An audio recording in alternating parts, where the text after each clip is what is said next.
Mbote na bino batata bamama bandeko bino banso baye bozwi libaku ya kolanda biso na kati ya manaka ya émission mokolo ya lelo.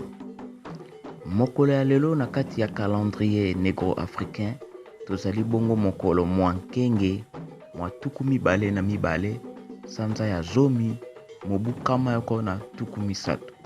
Tozali bongo kokoba na kati ya bopemi na biso ya motoba na kati ya eleko ya kisiwu to elanga saison sèche. Na calendrier négro-africain mokolo mwa nkenge ezali mokolo ya mibale to pe deuxième jour ya semaine oyo ekei bongo kobalana na calendrier gréco-romain tozali mokolo mwa jeudi 27 juin 2019. Esika kani ezali mokolo oyo mboka Djibouti oyo ezali moko ya bamboka oyo evandeli na Afrika ya likolo, Afrique du Nord, na liseke wana corne ya Afrique, Djibouti azali wana nde lelo ezali mokolo na bango ya lipanda. Mokolo ya indépendance na bango bazwaka yango le 27 juin 1977.